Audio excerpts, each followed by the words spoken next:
Welcome back to the Lift Free and Diet Hard podcast. I'm your host, Andrew Coates. Join me along with industry leaders and friends on a quest to get more people through the gym door and eating and living healthier.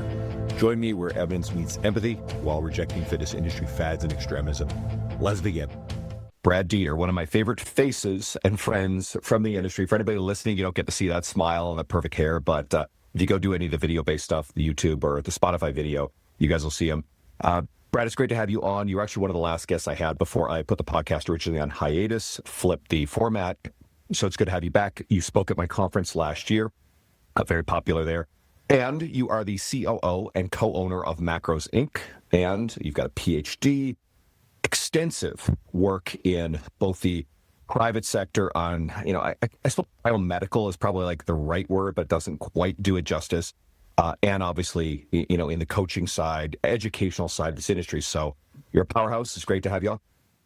Andrew, it's always great to connect with you. It's so crazy how long our careers have been at this point, and just how much we've been able to do over the course of the careers we've had, and then just how much we've been able to interact. And it's just been fun to watch everybody's careers continue to grow and blossom, and how many people we've helped. And excited to be here today, and looking forward to the conversation.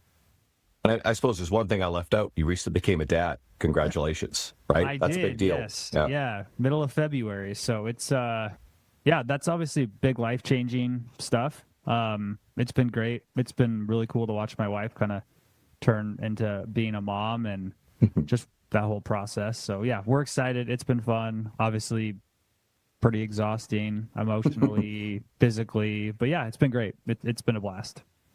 Let's turn this one around to help people, because you have quite the legacy especially with Macros Inc. On helping a lot of people. So I've got some questions pulled out of that. But first, there's a quote that I like, and I want to get your thoughts on this. Quote, "No one ever won a Lifetime Achievement Award for something they worked on for 6 months. A life you are proud of takes years to build. Keep writing the chapters of a life story you want told someday. The time is going to pass anyway. You might as well write an epic story." Talk to me about this as it relates to healthy lifestyle. This episode is brought to you by Renaissance Periodization and the RP Hypertrophy app. RP is the industry leader in muscle building, coaching, and education. This app is like having a coach in your pocket. It gives you everything you need, including training programs, form videos, gives you all your sets, reps, and weights, so you just show up and follow the plan. It adjusts each week based off your progress. And the app was created by Dr. Mike Isertel, Nick Shaw, and the team at RP, who I've known for many years, and the entire team are incredible people who've always been supportive and generous with me, so I know their character and they're easy to endorse. My library contains several RP books, and I've used RP training principles in my workouts and coaching with my clients for many years, long before the explosion in popularity of their YouTube channel, which is worth checking out. RP is the first sponsor I felt remotely comfortable endorsing after over 7 years of podcasting. And if hiring a one-on-one coach isn't for you, using the RP Hypertrophy app is the next best thing to maximize your gains and take the guesswork out of your program. And there's a 30-day money-back guarantee, so you can try it risk-free. If you don't like it, they'll give you your money back. And I've also got a serious discount for you of up to $50 US. Go to rpstrength.com/coats and use the code COATESRP, or go to the link below in the show notes, and that's rpstrength.com/coats. Use the code COATESRP. Man, I was thinking about this, something related to this a little bit yesterday. I was actually sitting down with one of my athletes that I've worked with for a while, and we were talking about, how do you build a career you're proud of? And so much of it just comes down to, how do you prioritize the things in your life that actually matter? And how do you just continue to show up and do those every single day? And when we talk about this in like the context of, health, wellness, fitness, nutrition, is what are the things that you're doing in your life to make your health a priority? And this is something I've been talking about with my coaches a lot recently, of like, how do you help your clients find ways to prioritize this part of your life? Because the reality is your health, your fitness, your wellness really is the result of the investments you make on a daily basis, right? And if you are prioritizing that really low on your list, you're just never going to have the ability to invest in what that means and get the compound returns. I mean, like if you wake up on a given day and you just mentally think about what your priorities are, usually the like eating well, going to the gym is kind of like fifth, sixth, seventh on the priority, right? It's like, got to get my job done. I got to take care of my kids. Got to take care of my spouse. I got to take care of whatever the like household stuff is. And then if there's time, I'm going to take care of my own body. And in reality, it's like, how do we get people and how do we have the conversations of it's okay and it's probably better if you put that at the top of your list? Because imagine if you take care of yourself first every day, and then like how much better will you show up, not just today, but like 10 years from now? Are you going to show up as a better version of yourself if you've done that than if you've always been last on your priority list in a day? This episode is brought to you by Just Bite Me Meals. I work long days and I won't compromise my client experience or sacrifice my workout, sleep, or nutrition. So I needed quality and reliable meal prep service so I could save time on cooking and shopping and have more time for the stuff that matters. Net out the cost of groceries and the service isn't as much as you might think, and regular impulsive food delivery apps, eating out, that costs way more anyway. I get more meal variety and less dishes to clean, and I've been referring clients to Just Buy Me Meals for a long time, and I recently started ordering myself. Food is great. The beef brisket tacos are my favorite so far, and there's a lot of menu choice. Your calories and macros are listed. The portions are great. You can order custom meals. They deliver to your door, or you can pick up from the storefront. And I'm sorry to listeners outside of Alberta, but Just Buy Me Meals is currently just in Edmonton, Calgary, Grand Prairie, and Fort McMurray. Ordering from Just Buy Me Meals made my life easier instantly. And you can get 10% off on all your orders using my code, Andrew Coates Fitness, all caps, on their website. That's Andrew Coates Fitness, all capitals, or go to the link and the code in the show notes. Do you think that people create narratives that suggest that other things are a priority? Do you think that's part of the problem? They've got a story that says, well, I have to do this, I have to do this, I'm a parent, my job, et cetera, et cetera. Health becomes last. I think the narrative we tell ourselves is a huge part of it. I think the other part of it is it's easier to get more instant gratification out of doing all the other things. Like if you do your job, you kind of feel like, oh, I had the self-sacrifice of doing work, so everybody else gets the benefit, right? Like the bills are paid, etc. If I put, playing with my kids first, like the self-sacrifice of putting them ahead of me, it's like that instant gratification more of what we get from doing those things versus putting ourselves in a somewhere higher up on the priority list.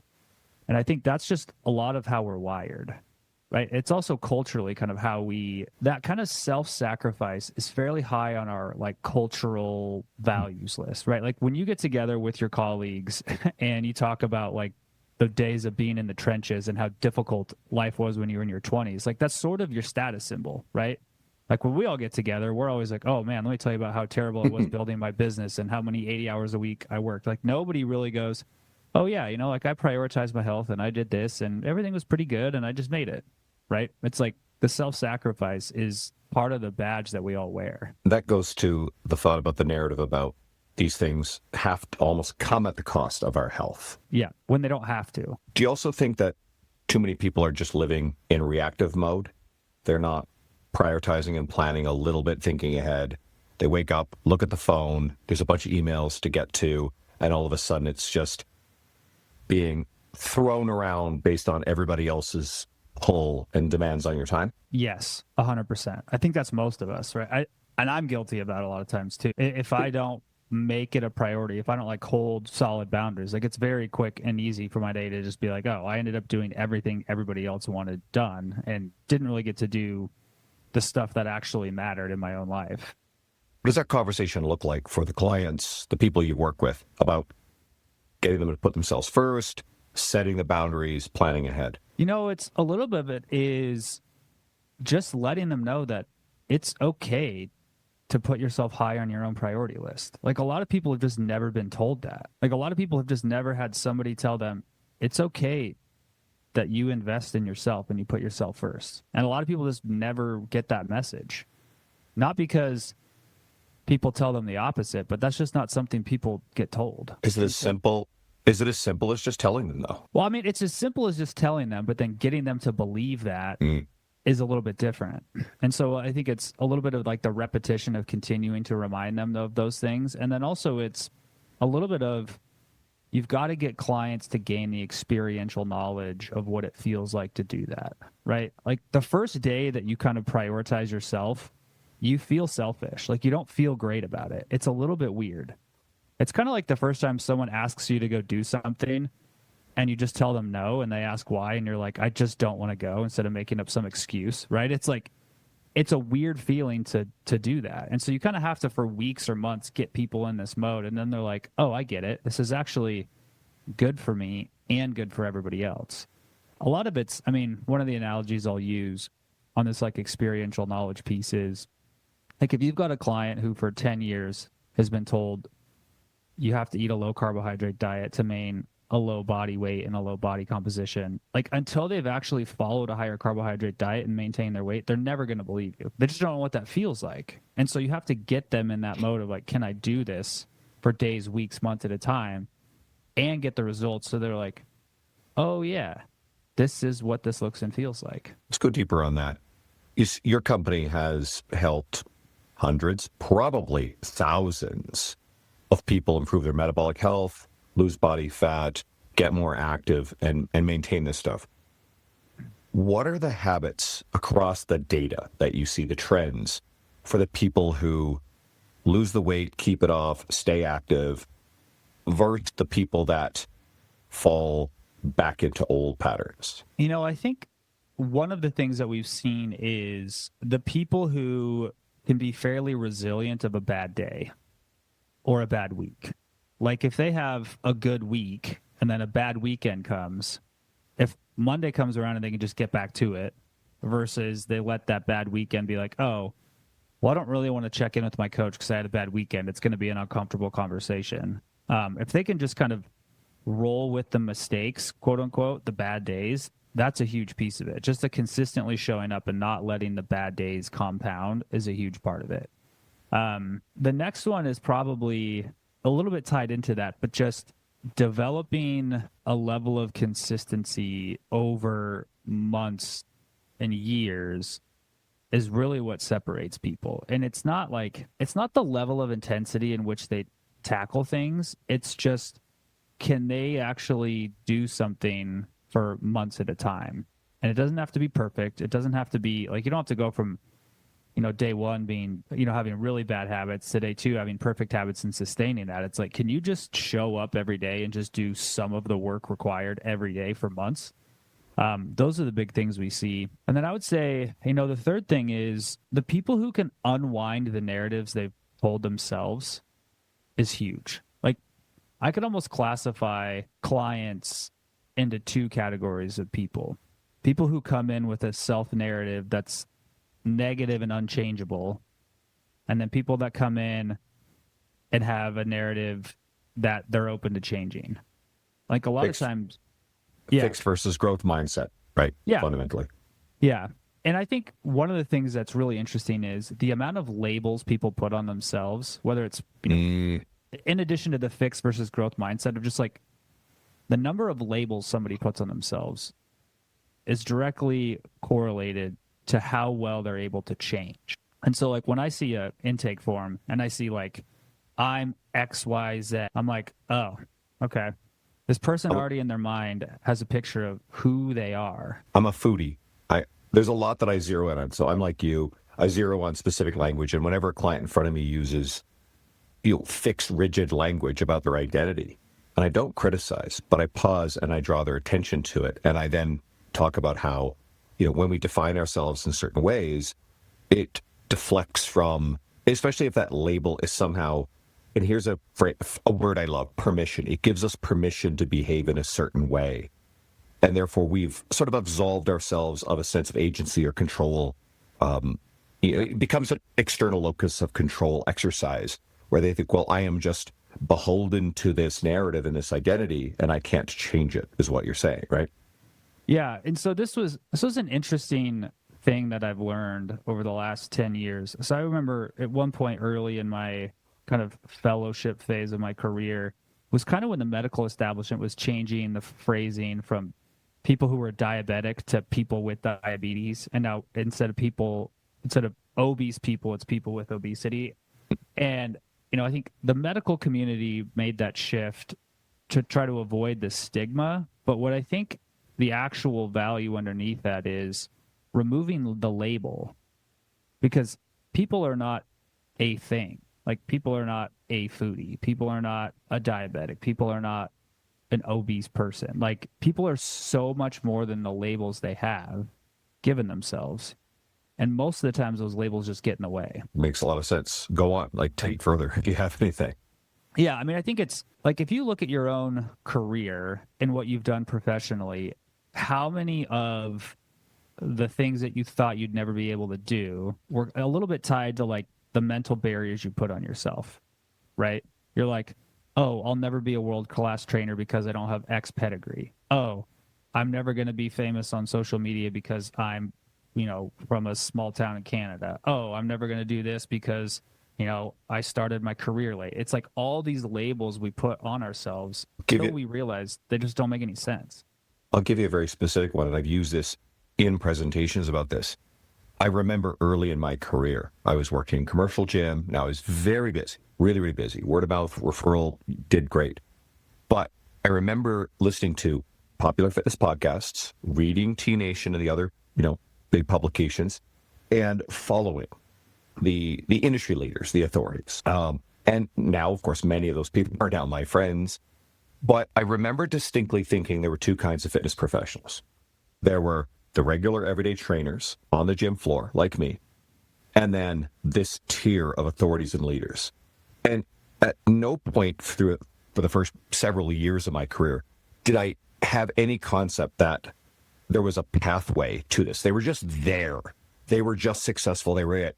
And I had no conceptualization of how any of those people grew from, because virtually every single one of them started out as Jonathan Goodman, started out as a trainer on a gym floor. And Jonathan, by his own admission, claims that he wasn't necessarily the best technical trainer.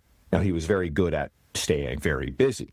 And then he started writing the PTDC, the website, and that grew and grew. And all of a sudden now he's a sought-after speaker and author. But I couldn't envision a pathway. But then there was a few key people who and this gets a little bit career-based, but who I would watch what they did and learn from what they did. And I just kept doing things and showing up to events and what have you. Met you in 2018 at one of them. And then the compounding effect of the things I stepped into, because then I had shed that. I didn't hold myself to that definition, and just stuff kept happening. And then very quickly, and this is what I want to get your thoughts on, is I started adopting labels in a positive sense, right? I started writing for my own website. So all of a sudden now I'm a fitness writer, which opens the doors to invitations to write for the bigger publications. So can people change labels or use positive labels that then define positive behavior? I think you can use a lot of different psychological tools, either to your detriment or your benefit. And it just depends on how you do it and your perspective on it, right? I mean, you can really label yourself as anything. You can label yourself negatively or positively. Now, with the exception of you can't really label yourself a doctor if you don't have a license. You can't just operate on somebody. Our industry tries this shit. Like, there are the rare cases where people do this, right?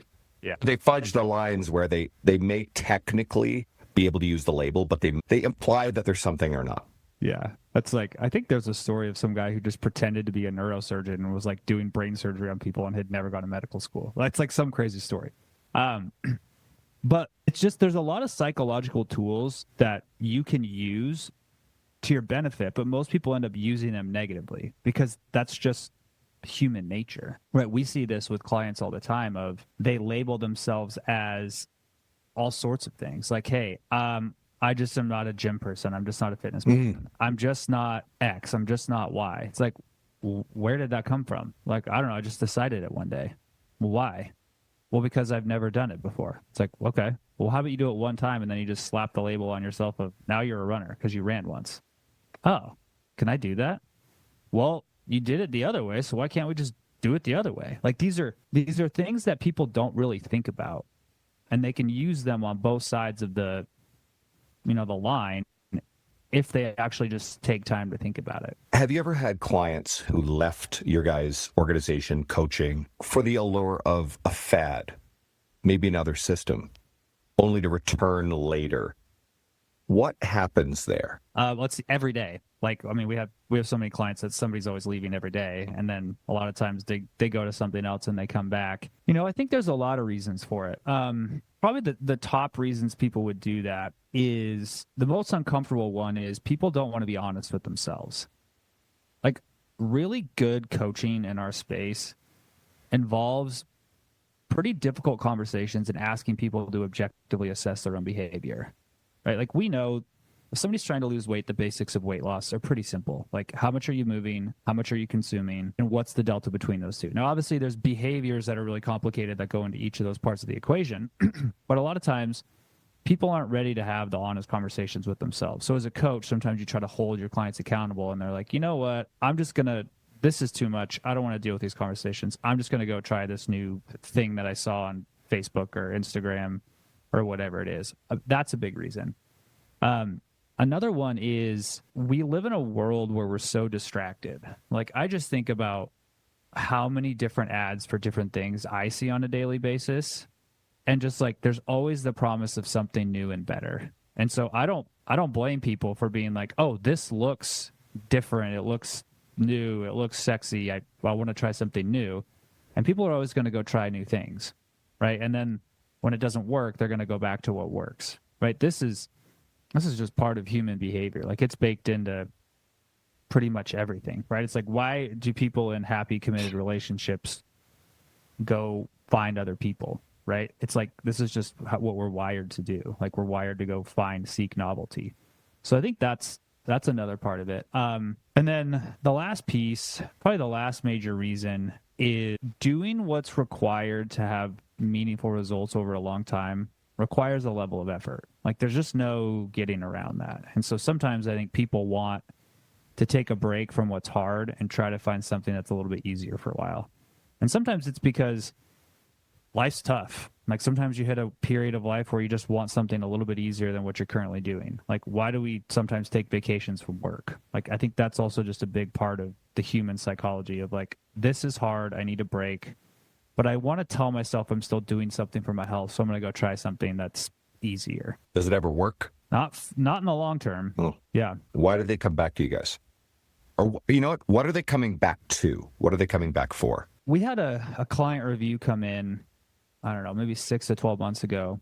And the quote in their review that stuck out to me, and I still think about it all the time, is they said, I came back to coaching because when I was in the program, I was the best version of myself. And why would I not want to spend as many years of my life being the best version of myself as possible? And I was just thinking about that, and I was like, that's such a great perspective, because, I mean, a lot of what good coaching, like ours included, involves, a lot of it's like, we're going to have objective conversations about what's working, what's not working. We're going to try to shine a mirror into your behaviors and be like, hey, here's what you say, here's what I see. And in a way that's like, coaching, not like we're not judging you, but it's like, hey, here's what you said is happening. Here's what we see happening. How do we change the behavior to be more objective of reality and what you want? And then just that level of accountability and someone to be there and support you, I think, is huge. And then the last piece that I don't think I really appreciated until more recently is a lot of people, their support systems don't understand people's drive, desire, and commitment to being like a healthy, fit person. Like, if I look at my extended family, like my parents, my aunts, my uncles, my sister, out of like 25 people, there's maybe like 2 who are like regularly physically active as adults and like prioritize eating well, prioritize exercise, etc. And so I think a lot of times people feel very alone in what matters to them. Like, if you lived in that situation and you were to tell somebody about your PR at the gym, they might be like, cool, but like, they don't get it. And so when you have a coach, someone who's like lives that same life with you, like, you have someone to celebrate your wins and your tough days with. And I think that's another big part of it. It makes me think, like, and thankfully my immediate family is much more conscientious about health, and they listen to the podcast. They very much enjoy what's been going on with my career. So there's sort of this added benefit that my career keeps this stuff at a constant, top of mind for them, which my mom, lifts weights with her sister. They have regular classes, and, they're out walking a fair bit. And, one of my brothers, he's lost a whole bunch of weight, and he's been far more active, and he's got a physical job, which is great. But I also remember over the years things like, cautioning about getting hurt lifting too heavy, this sort of stuff, right? Because there's a misunderstanding of exactly what's involved with it. And you learn to not talk about certain aspects of it because and I guess this goes into the shame cycle with dieting, especially if someone's goal is fat loss and the various different beliefs that say, I like to think about this as, especially when we deal with a mom metaphorically or literally, because it's usually a mom who probably, spent a generation watching Oprah and her yo-yo diet cycle, or was plugged into other, trappings of, quote, diet culture. And then was also probably culturally indoctrinated in beliefs about your value as a person, in your leanness, your attractiveness to a mate. I've gotten this stuff from so many of the women that I've trained. Mm-hmm. And I like to suggest that these are artifacts of someone else's belief system, and they don't belong to you. They don't have to belong to you. It's not as simple as saying to someone, this isn't yours, you just can discard it. But I think it opens the door. So what do you think's going on there? Most of us find a lot of our value from external sources. I think that's normal. I don't know if that's right or it's good, but I think it's normal. Like, I think about, when you go to work, you get a lot of your value of the perception you have of what other people think of you, right? When you're in your own house with your own family, you get a lot of your value, self-worth, and self-esteem from the perception you have of what your family thinks about you. And so I think a lot of times we see this outside noise from media, from whatever, and we project those things onto people of what they think about us based on our own current status, right? If I walk into a room and I'm super fit, super attractive, super wealthy, I'm assuming everybody's thinking those things about me. If I walk into a room and I'm not attractive, I'm overweight, and I'm broke, I'm assuming people are looking at me and making all of those judgments about me and my self-worth. It's probably true that people aren't thinking any of those things, but that's like how we process the world. It's the meme where the guy's standing in the corner at the party and the other two couples are dancing. It's a stick figure drawing, and you're in the corner going, they don't know that, I'm blah, blah, blah, whatever. And meanwhile, they're just dancing and they're not even paying attention to him. Yeah. And so I think we go through our lives, that's what we think every day, right? Like, that's just how we interface with the world. And so I think a lot of times we've got to figure out personally, like, how do we navigate that, and how do we not let that get to us? And I was actually thinking about this same concept yesterday. I was at the gym. I was just sitting there and I was like, there are people here in wheelchairs who can barely move at the gym. There are people here who are severely overweight trying to lose weight. There are people here who are clearly getting ready for a bodybuilding show. Like, there are people here who are like just stretching and doing yoga. There's people here playing pickleball. And everybody's all doing this. And then the reality is, I don't think anybody in that gym was judging anybody else for why they were there. But we all probably walk into that gym and assume, oh, that guy in the wheelchair is thinking this about me. That guy getting ready for the bodybuilding show is probably judging me that I'm not as lean as he is. Those people playing pickleball are probably judging me because I'm not playing pickleball, because apparently everybody needs to be doing that now. Like, these are the things we think. But in reality, I was like, man, I think everybody's just here to do what they want to do.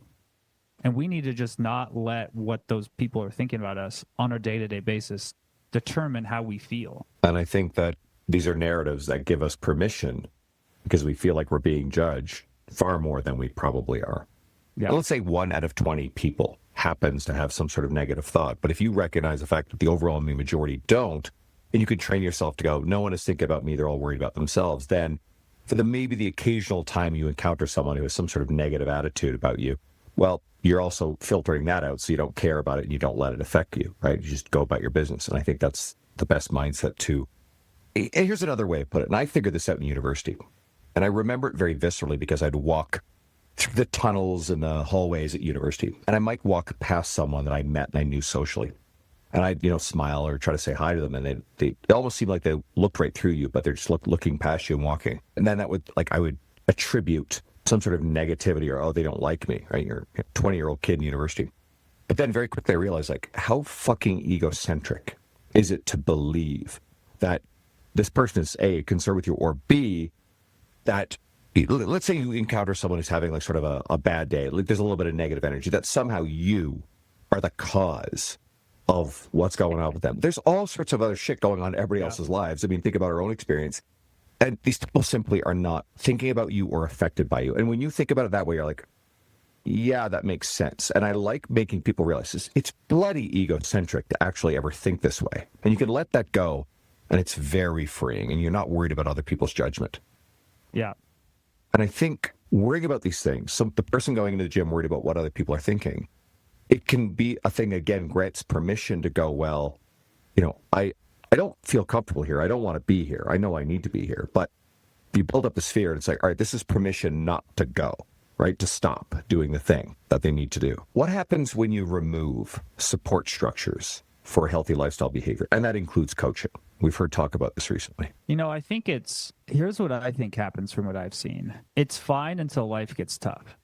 Because we usually default to like our survival mechanisms when life is hard. And unfortunately, for the average person, life gets hard more frequently than you would think. Right? I think that was one of the big realizations I had as I started to coach more and more people of like, life happens, and it happens a lot, and it happens to a lot of people.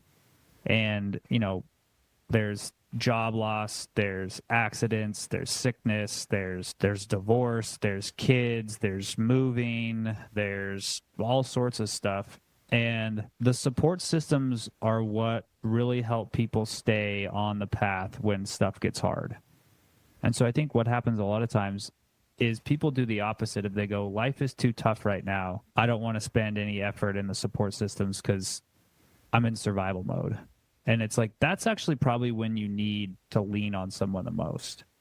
And sometimes it's just because you need somebody to remind you it's okay to put yourself first, even when life's really hard. And then there goes to, I've seen various iterations of the quote that it's wise to actually start when things are tough, when you're busy, because you train yourself to do it, make room for it when things are tough. Because otherwise, if you quit anytime life gets busy, and trust me, you just had a kid, right? And meanwhile, you're just at the gym. There's a lot of socially acceptable narratives about not doing, personally prioritizing health, promoting behaviors.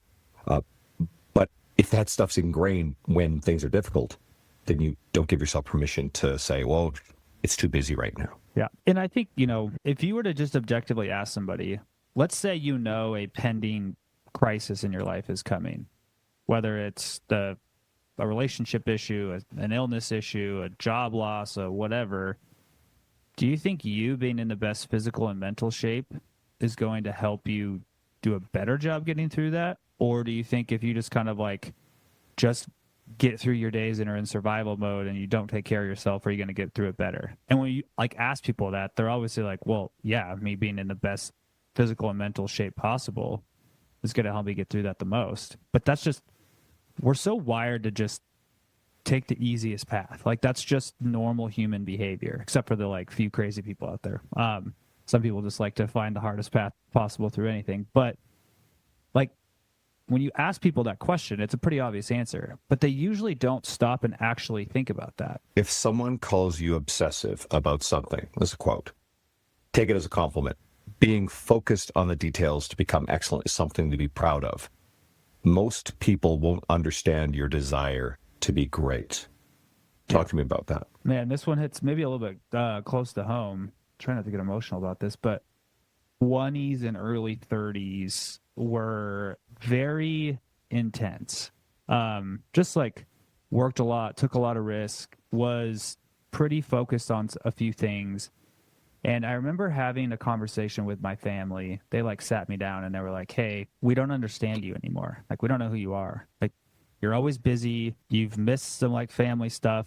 Like, why are you so driven to do this? And I was like, that's just the way I'm wired. And they're like, we will never understand this. And I'm like, I don't need you to understand it. Like, I just don't understand why you assume I need to be you. And so I think a lot of times we end up spending a lot of emotional energy in our lives trying to make either other people understand us, or want other people to fit in a box that we want them to be in. And I think the hardest part is we spend a lot of time in conflict of who are we and are we being the person somebody else wants us to be?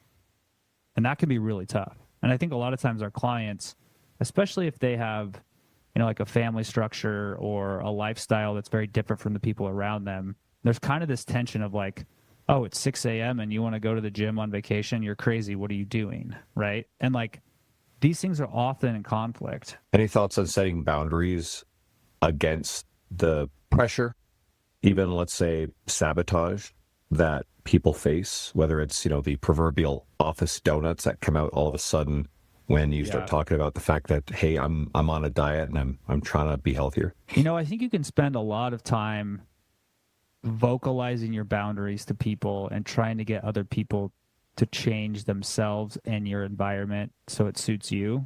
And I don't think it ever works. Like, I think it's just always an uphill battle. Like trying to tell your office people, hey, don't bring in donuts because I want a diet. That's going to fall on deaf ears. I think what you have to do is just focus on what are the boundaries that you have and can you be consistent in the decisions that you make. Right. And I think a lot of times, like, realize all that outside stuff is about them, not you. The donuts being there, it's not about you. Right. People telling you things, it's not about you. It's about them.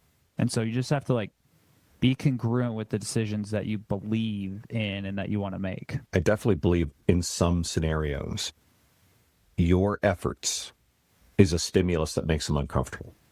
They see a reflection of something that they don't like about themselves or they're uncomfortable about their own efforts. And it's much easier to try to, and I choose the word sabotage deliberately, or make this uncomfortable stimulus go away than it is to look in the mirror, say, hey, I don't like this about myself, and then change behavior. And I believe that's at least what's going on some of the time. Yeah. And I think I got to try to find this article I wrote on this forever ago, is there's always going to be some level of change is uncomfortable for both yourself and everybody around you, right? Like when you are trying to change a behavior, it's uncomfortable internally.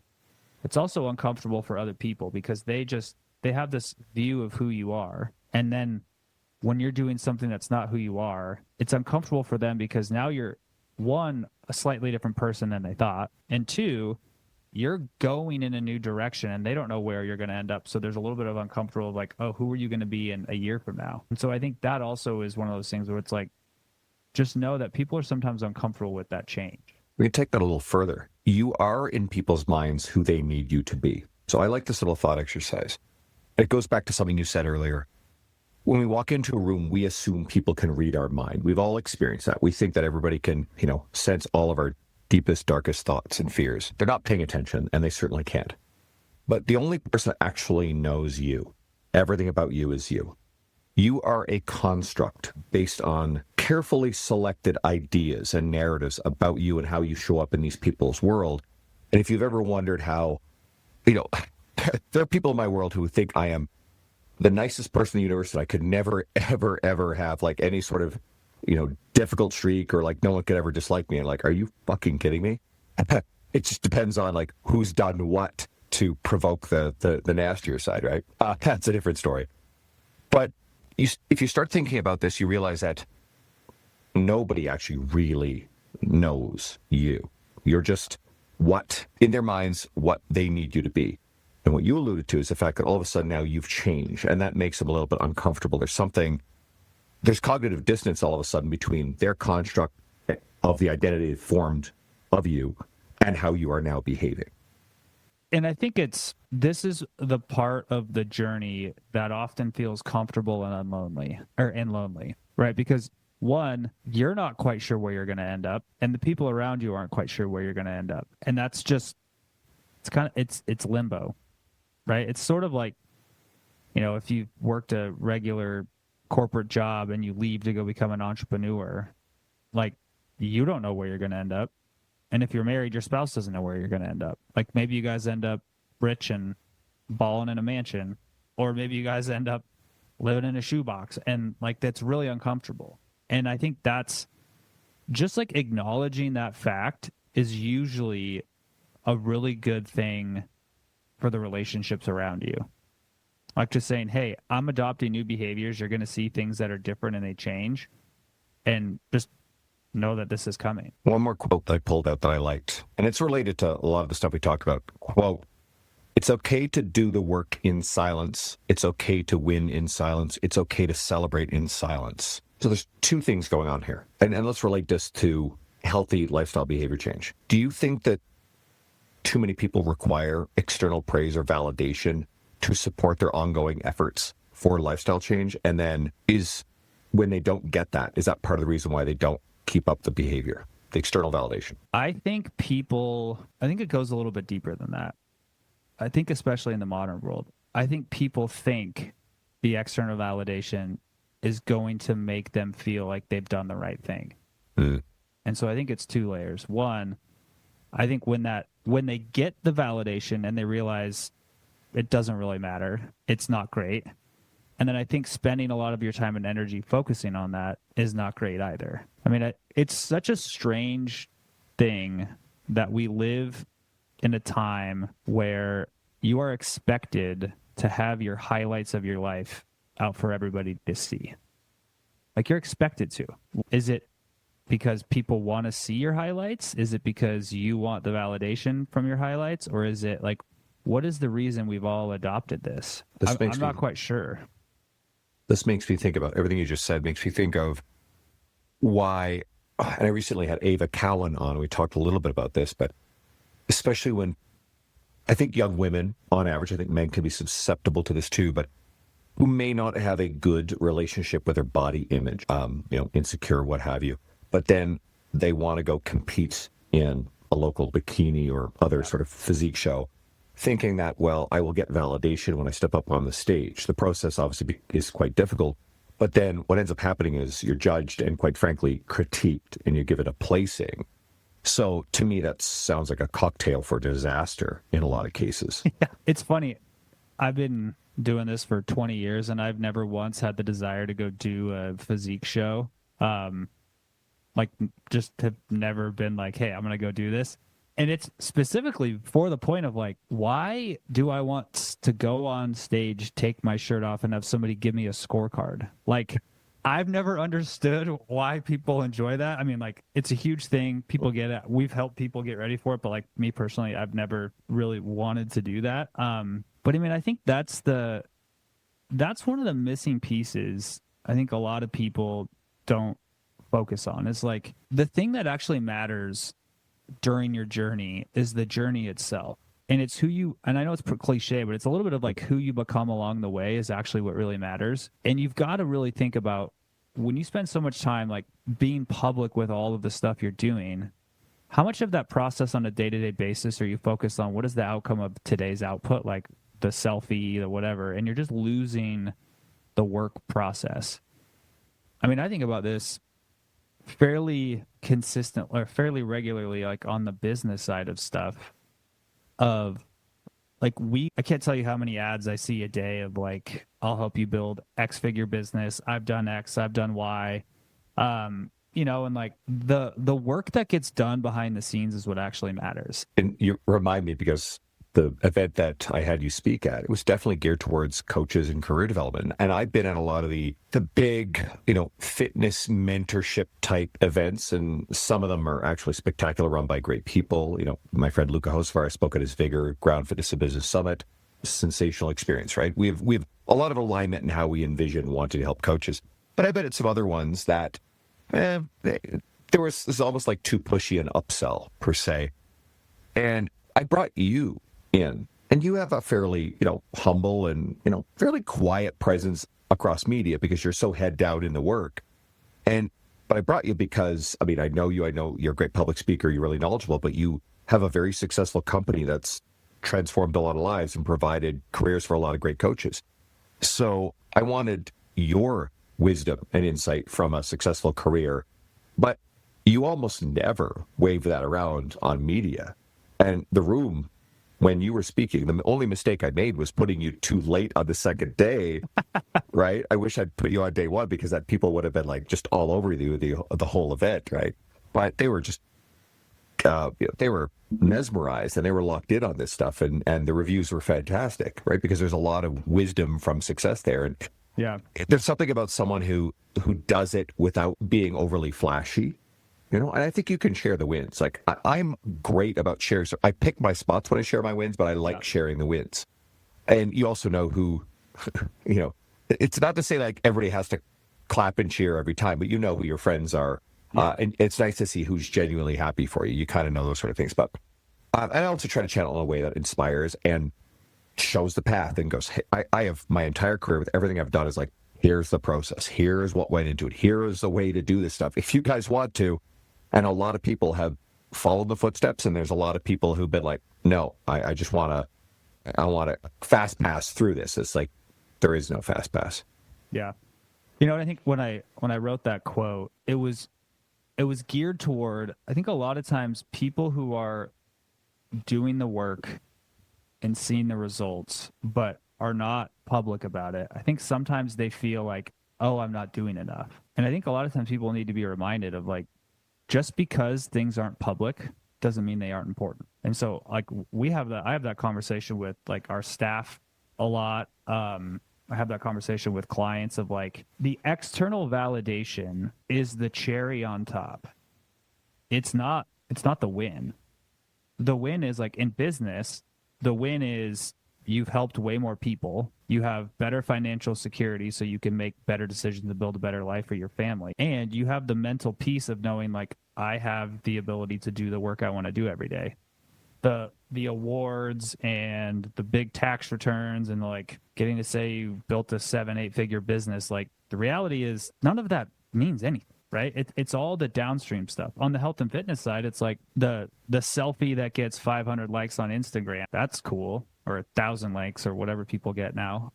But what's even better is like how you feel when you wake up every day, how confident you are when you get to go out to an event and you get to wear the new outfit that you have, or you go on the vacation. Like those are the things that you take with you. Like when you die, the Instagram likes, no one cares. But like how you felt and how you showed up with your family and all those things is what really matters. And so I just like trying to remind people of the things that matter are the things that matter. And it's okay if not everybody else sees it. And I think your media, for the years that I've known you, we've been friends now for 7 years, reflects that at every step of the way, right? And that's why I like it so much. I don't get a sense of anxiety when I see the things that you post. And it's not that social media makes me overly anxious, but the collection of everything over time can sometimes feel overwhelming, the way that people present things. Yeah. And I'm also someone who inherently like cheers for other people, my friends, glad to see them happy. So I'm not competitive. But I think the aggregates can sometimes make you feel like, as you said earlier, I'm not doing enough. I need to do more, right? I'm not keeping up. And this gets a little bit more career oriented. But, for a few years there, I was, seeing all these people talk about scaling their businesses. And now I make fun of the worship the altar of scale. But there's this thing in the back of my mind. It's like, am I missing something? Am I missing out on doing something right? And the more time I spend in these environments, the more I realize that people are reinventing their businesses all the time. And usually the people who are talking about their 7-figure businesses, as you said, are not talking about the 7-figure stress or overhead, right? And I realized pretty quickly that my 6-figure business had substantially better margins, lower stress. I'm in complete control of everything, fulfilled. It's much more stable. And it made me realize that I wasn't doing something weird by staying in full-time in-person personal training. I had a client this morning, did breakfast, recorded with you. I have 8 clients in a row immediately after you. Okay, right? That's my work. And some are new, a lot of them are long-term. It's incredibly stable. I'm literally training out of my basement for most of my time now. It's incredibly fulfilling work. It gives me tons of ideas to write social media, long form, podcast, etc. And I'm doing it on my terms. So that's just been a realization over time. And I've been able to tune out any of these little sensations that maybe somehow I'm behind. I don't think that's true at all. Yeah. I mean, I think too, like the nature of social media and how the algorithms work is you're always trapped in this like local minimum or local maximum of what you see. Like when I get on social media, I feel like I'm behind, like massively, right? Because most of the stuff I see is like, oh, every business should be $100 million. And I'm like, oh my God, the amount of work it's going to take me to go from here to there. Like, I'm going to die. Like, I know what it's taking me to go from zero to where I'm at today. Like, I'm literally going to die, or I'm going to get divorced, or my kids are going to hate me, or like whatever. And so, I mean, we all feel that. Mm. There's always the keeping up with the Joneses. Right. You look around at kind of who's, at your level sort of thing, right?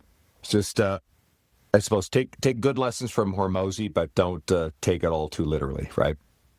So if people want to go and check out more of your stuff, they can follow you on Instagram at brad.dieter, which is spelled dieter, which is just brilliant. I love that. Yeah. Where else would you send people for, resources to check out what you're doing?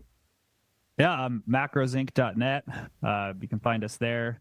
We just released a free nutrition tracking app called MacroSync, spelled SYNC, like in sync, sort of. No, but syncing your macros. So we released that.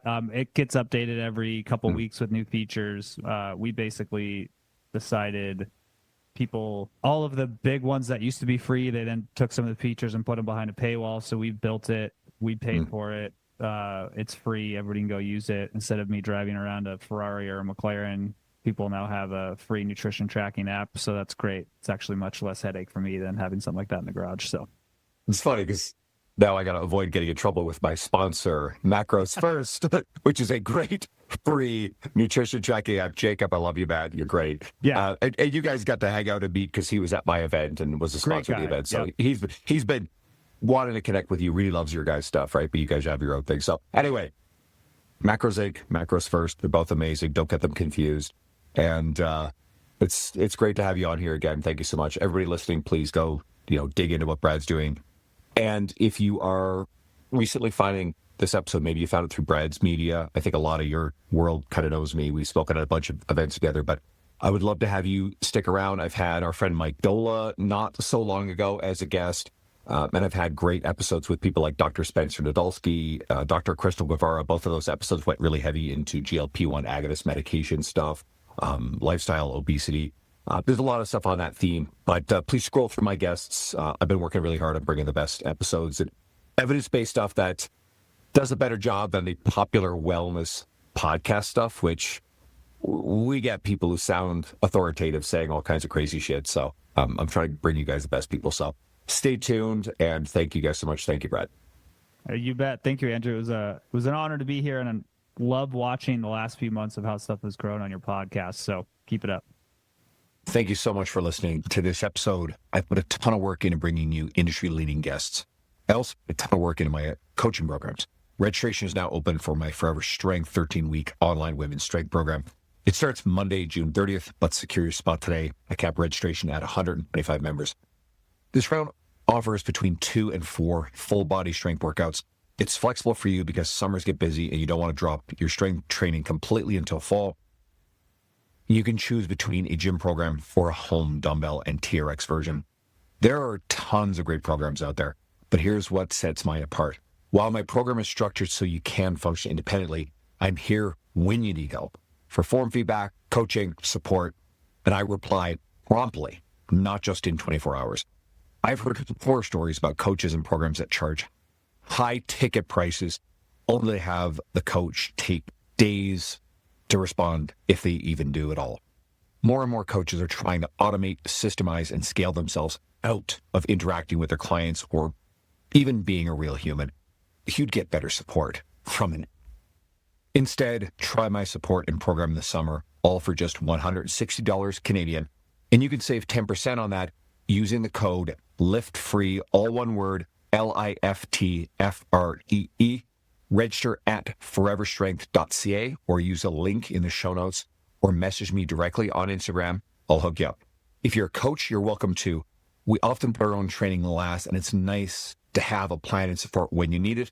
You're welcome to join to experience how I run my program. Registration closes Monday, July 7th.